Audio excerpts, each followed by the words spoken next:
Suman TV ప్రేక్షకులకు నమస్కారం. మనతో పాటు ఉన్నారు ప్రముఖ జ్యోతిష్య వాస్తు పండితులు శ్రీ నానాజీ పట్నాయక్ గారు. వారితో మాట్లాడదాం. సార్ నమస్తే సార్. శ్రీమాత్రే నమః. సార్ ఈ బీరువా విషయంలో మాకు రకరకాల కన్ఫ్యూజన్స్ ఉన్నాయి సార్. కొందరు నైరుతి మూలనే పెట్టాలి అంటారు. యాక్చువల్గా వాస్తు ప్రకారంగా ఆర్థిక పరంగా ఎలాంటి ఇబ్బందులు లేకుండా కానీ బీరువాని ఏ మూలను పెడితే వారికి అంతా మంచి జరుగుతుంది అంటారు సార్? తప్పకుండా అమ్మ. ఫస్ట్ ఆఫ్ ఆల్ ఏంటంటే నైరుతి మూలలో కొన్ని సంవత్సరాల నుంచి మనం ప్రతి ఒక్కరికి అలవాటు ఉన్నటువంటిది. పెడుతున్నాను. అది ఎందుకు పెడతారు నైరుతి మూలలో కామన్గా బీరువా అంటే బరువు. ఇంట్లో అన్నిటికంటే పెద్ద వస్తువు ఏదంటే బీరువా. ఇవాళ రేపు ఇప్పుడు ఇంకొంచెం మారిందిలేండి. ఒకప్పుడు అయితే నార్మల్ కూర్చుంటే పెద్ద పెద్ద వస్తువులు సోఫాలు కూడా అయిపోయాయి అనుకోండి. సో అందుకని నైరుతిలో బరువు ఉండాలి కాబట్టి నైరుతి మూల పెడుతున్నాం. ఓకే. అయితే నైరుతి మూల పెట్టినప్పుడు బీరువా పెట్టినప్పుడు అక్కడ అందులో క్యాష్ కానీ జ్యువెలరీస్ కానీ పెడుతూ ఉంటాం. అది ఎగ్జాక్ట్లీగా నైరుతి అయితే ఎటువంటి దోషం లేదు. ఏమవుతుందంటే సమ్ టైమ్స్ మీరు ఏదైతే నైరుతి అనుకుంటారో అది నైరుతి కాకుండా దక్షిణ నైరుతిగా మారుతుంది ఒక్కోసారి. ఎలాగా ఆ డైమెన్షన్లో తేడా ఉన్నా ఒక్కోసారి ఇలా ఇలా పొడవు ఎక్కువ ఉంటుంది. అంటే ఉత్తరం నుంచి దక్షిణం ఎక్కువ లెంత్ ఉండి తూర్పు నుంచి పడమర తక్కువ లెంత్ ఉన్నప్పుడు అదేమైపోద్ది అంటే అది బీరువా ఉండే ప్లేస్ నైరుతి అవ్వదు, దక్షిణ నైరుతిగా మారుతుంది. దక్షిణ నైరుతిగా మారుతుంది. అప్పుడు ఏమవుతుంది, అప్పుడు అది దక్షిణ నైరుతి అంటే ఏంటి, శాస్త్రంలో చెప్పినటువంటి శ్లోకం దానికి ప్రామాణికం ఏమిటి అంటే దక్షిణ నైరుత్యో మృదయే పురుషత్యాగ మందిరం అంటే లెట్రిన్ బాత్రూమ్స్ కట్టుకునే ప్లేస్ అవుతుంది. అలాగే అది వేస్టేజ్ జోన్ అవుతుంది. కొంతమంది ఇళ్లలో చూడండి నైరుతిలో బాత్రూమ్ ఉంది, ఏం కాలేదు వాళ్ళకి అనుకుంటాం. అది యాక్చువల్ నైరుతి కాదు, దక్షిణ నైరుతిలోకి వెళ్ళిపోయింది. అది వాళ్ళకి బాగానే ఉంది, అంత బాగానే ఉంది, అంత బాగానే ఉంది. అంటే ఏంటంటే వాళ్ళకి జోన్స్ ఒక్కొక్కసారి టిల్ట్ అయిపోతాయి. ప్రతి ఇల్లు కూడా 0 degrees లో ఉండాలని రూల్ ఏమీ లేదు. 0 degrees నుంచి ఇటు 2, 3, 5, 10, 20, 30, 40 degrees వరకు ఇటు తిరగవచ్చు. లేకపోతే 360 నుంచి 355, 350, 345 అటైనా తిరగవచ్చు. మీకు ఇల్లు ఎప్పుడైనా వాస్తు చూసేటప్పుడు ఖచ్చితంగా ఆ ఇంటి యొక్క డిగ్రీస్ ఎంత టిల్ట్ అయింది ఈజ్ మోస్ట్ ఇంపార్టెంట్. డైమెన్షన్స్ ఎలా ఉన్నాయనేటువంటిది చాలా ముఖ్యమైనటువంటి అంశం అక్కడ. అది వెడల్పు పొడవు ఎంతలో ఉంది ప్లాన్ గీసుకొని శక్తి చక్రాన్ని అప్లై చేసి శక్తి చక్రం బట్టి బ్రహ్మస్థానం నుంచి ఏ జోన్స్ ఎలా ఉన్నాయి, ఆ జోన్స్లో ఏదైనా ఎక్కడ పెరగడం తరగడం జరిగిందా. ఎందుకంటే మనకి ఎలా అయితే బాడీలో వాత పిత కఫ ఈ 3 వాటి మూలంగానే బ్యాలెన్స్డ్గా ఉంటే ఆరోగ్యంగా ఉంటాడు. వీటిలో ఏది ఎక్కువ హెచ్చు తగ్గులు వచ్చినా మనిషి అన్ఈజీగా మారిపోతాడు. అన్ఈజీనెస్ వచ్చేస్తుంది, బాడీ హెల్త్ పాడవుతుంది. అలాగే గృహంలో కూడా ఈ జోన్స్ హెచ్చు తగ్గులు ఎక్కువైనప్పుడు మరీ తీవ్రంగా పెరిగినప్పుడు ప్రభావం పడుతూ ఉంటుంది. అది వస్తు రూపంలో ఉంటుంది, కలర్స్ రూపంలో ఉంటుంది, మెటల్స్ రూపంలో ఉంటుంది. మనం వాడే ప్రతి వస్తువు సంబంధంగా జోన్స్ అవి అక్కడ యాక్టివ్ డియాక్టివ్ అవుతూ ఉంటాయి.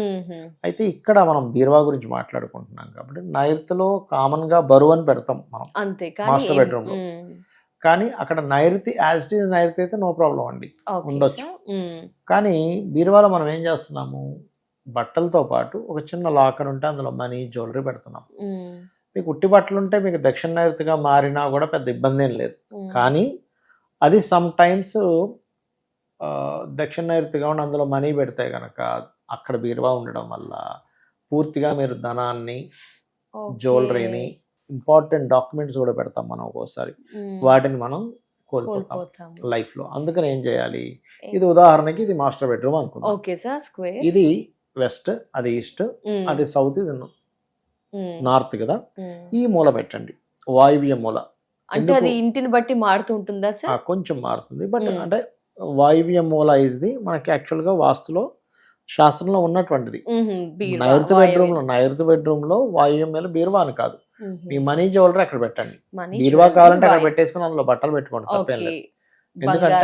ఎందుకంటే అది బెనిఫిట్ జోన్ అవుతుంది వాస్తుపరంగా. Benefit zones, medicine related zones, thinking zones, అలాగే రిలేషన్షిప్ జోన్స్ ఇట్లా ఉంటాయి, కెరియర్ గ్రోత్ జోన్స్ ఇట్లా ఉంటాయి. అలాగా అది బెనిఫిట్ జోన్ అవుతుంది మొత్తం ఇంటికి. ఇది మాస్టర్ బెడ్రూమ్ వాయువ్యం అనేది గెయిన్స్ అండ్ ప్రాఫిట్ జోన్ అంటాం దాన్ని. So gains and profit zone లో మీరు సంపాదించిన ధనం పెడితే దానివల్ల ప్రాఫిట్ ఉంటుంది. అలా కాకుండా మీరు నెల జీతం తీసుకెళ్లి మీరు బీరువాలో పెట్టారు, అది వేస్టేజ్ జోన్ అయింది, ఏమైపోతుంది, అది వేస్ట్ అవ్వాలి ధనం. చాలా మందికి పాపం నైరుతి బెడ్రూమ్ లో వాళ్ళు నిద్రపోయే మంచం కూడా వేస్టేజ్ జోన్ లోకి వెళ్తుంది. వాళ్ళ థాట్స్ అన్నీ కూడా ఎప్పుడు ఖర్చు పెట్టేద్దామా, అంటే వాళ్ళు సంపాదించి కూడబెట్టడం పక్కన పెట్టేసి పెట్టేసి అది అమ్మేసి ఇది అమ్మేసి, అంటే అన్ని అమ్మేసుకునే దాంట్లోనే ఉంటారు. ఓకే. గుర్తుపెట్టుకోండి. తప్పకుండా. అలా ఎప్పుడు ప్రతిదీ సేల్ చేసుకునే దాంట్లోనే ఉంటుంటారో వాళ్ళ థాట్స్ అన్ని కూడా ఏముంది, డబ్బులు లేవా, సరే అయితే ఆ పొలం అమ్మేద్దాం, ఈ స్థలం అమ్మేద్దాం, ఏముంది జ్యువెలరీ తీసుకెళ్ళి పెడితే డబ్బులు వస్తాయి కదా. థాట్ ఆలోచనలు ప్రాసెస్ అంతా ఎక్కువ. ఏమైపోతుందంటే ఎంతసేపు సరే ఇప్పుడు ఇల్లు గడవట్లేదా, సరే మన పలానా స్థలం అమ్మేస్తే ఒక 20 లక్షలు వస్తాయి కదా, నడిచిపోతుంది. అంటే కొనాలనే దాంట్లో నుంచి వేస్టేజ్ జోన్లోకి వెళ్ళిపోయాడు. ఎక్స్పెండిచర్ జోన్ అంటారు దాన్ని యాక్చువల్గా. ఎక్స్పెండిచర్ జోన్లో నిద్రపోయినా, ఎక్స్పెండిచర్ జోన్లో మనం బీరువా పెట్టి అక్కడ మనీ పెట్టినా ఇలాంటి నష్టాలు జరుగుతుంటాయి. అందుకని ఈ టిల్ట్లో నైరుతి ఒక్కోసారి నైరుతిలో ఉండొచ్చు, దక్షిణ నైరుతిగా మారొచ్చు. అంటే సౌత్ వెస్ట్లోకి జోన్ మారొచ్చు, లేదా south west zone as it ఈస్గా ఉండొచ్చు. ఈ రిస్క్ అంతా ఎందుకు అని మన వాళ్ళు నైరుతి బెడ్రూమ్లో వాయువ్య మూలలో పెట్టుకోమంటారు. ఓకే. అంటే ఈ మూల నైరుతి ఉంటే ఈ మూల వాయువ్యం ఉంటుంది, ఆ మూల ఆగ్నేయం ఉంటుంది, ఈ మూల ఈశాన్యం ఉంటుంది.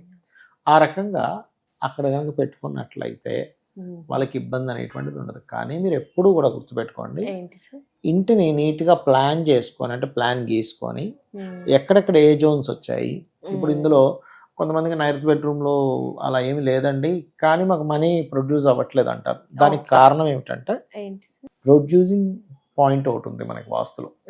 ఆగ్నేయం మనీ ప్రొడ్యూస్ అయ్యే ప్లేస్, శుక్రుడు అధిపతి. సహజంగా న్యాచురల్గా కూడా మనకి ఎవరి జన్మజాత చక్రంలో అయినా ఎవరు పాడైతే మనకి ధన సంబంధంగా ఇబ్బంది వస్తుందంటే శుక్రుడే. న్యాచురల్ జోడియాక్ సైన్లో కూడా ధనానికి మెయిన్ అంటే న్యాచురల్ సెకండ్ లార్డ్ శుక్రుడే అవుతాడు. సో ఆ శుక్రగ్రహం ఎప్పుడైతే పాడైందో వీళ్ళకి అంత ఇదిగా వీళ్ళకి రాదనమాట, ఇబ్బంది పడుతూ ఉంటారు. అది మెయిన్గా. Thank you so much sir. ఏంటంటే చాలా మందికి కన్ఫ్యూజన్ ఉంటుంది, బట్ నైరుతి మూలనే పెట్టాలి అని ఇంకా కొంతమంది బరువులు పెట్టాలని. ఇప్పుడు యాక్చువల్గా నైరుతిలో బీరువా పెట్టమని ఎక్కడ లేదండి. ఫస్ట్ బరువు ఉందని పెడతారు. నైరుతి చేతి శస్త్రగారు అన్నారు. అంటే నీ యొక్క శస్త్రములు ఏవైతే ఉంటాయో, అంటే నేను ఎగ్జాంపుల్, నేను ఒక ఆస్ట్రాలజీ అండ్ వాస్తు పండితుని, అక్కడ నా ల్యాప్టాప్ నా వాస్తుకి సంబంధించినవి పెట్టుకోవాలి. మీరు ఉన్నారు, మీరు యాంకరింగ్కి ఏమేమి ఉంటాయి, మీ స్క్రిప్ట్ ఉంటుంది, లేకపోతే మీ మేకప్ కిట్ ఉంటుంది, మీ శారీస్ ఉంటాయి, అంటే ఇవన్నీ కాస్ట్యూమ్స్ మీ దానికి సంబంధించినవి. అలాగే ఒక డాక్టర్ గారు ఉన్నారు, ఆయన స్టెథోస్కోప్ పెట్టుకోవాలి. ఒక రైతు ఉన్నాడు, ఆయన నాగలి పెట్టుకోవాలి. అక్కడ నైరుత్యత శాస్త్రి గారు అన్నారు, నైరుతిలో పెట్టుకోవాలి. మనం చేసే వృత్తికి సంబంధించిన పెట్టుకోవాలి. ఎందుకంటే వృత్తిని పెంచేటువంటి యోగము, భార్యాభర్తల మధ్యన ఉండే సఖ్యత యోగం అక్కడ ఉంటుంది అన్నమాట, నైరుతిలో ఉంటుంది. మనకు తెలియదు, సరే బరువు పెట్టాలని బీరువా పెట్టేస్తారు. కానీ అది టిల్ట్ అయితే పరిస్థితులు మారిపోతుంటాయి. మళ్ళీ పెట్టాం కదా అయినా ఇలా జరుగుతుంది అని ఆలోచించేవారు. ఎగ్జాక్ట్లీ అందరూ ఏంటంటే ఆ కన్ఫ్యూజన్ లోనే ఉంటారు. ఏమిటి అందరూ నైరుతిలో పెడతారు, మేము అక్కడే పెట్టాం, కానీ మాకెందుకు అలా అవుతుంది అని బాధపడుతూ ఉంటారు. ఇవాళ రేపు బీరువా కల్చర్ కూడా చాలా తగ్గిపోయింది, అంతా కూడా కబోర్డ్స్ లోనే పెట్టుకుంటున్నారు. ఆ కబోర్డ్స్ లో కూడా వాయువ్యంలో పెట్టుకోండి, ఏది నైరుతి బెడ్రూమ్ లో వాయువ్యంలో. Definitely sir. Thank you so much sir. మాకు ఉన్న డౌట్స్ ని క్లారిఫై చేసినందుకు, వివరణ ఇచ్చినందుకు ధన్యవాదాలు. శ్రీమాత్రే నమః.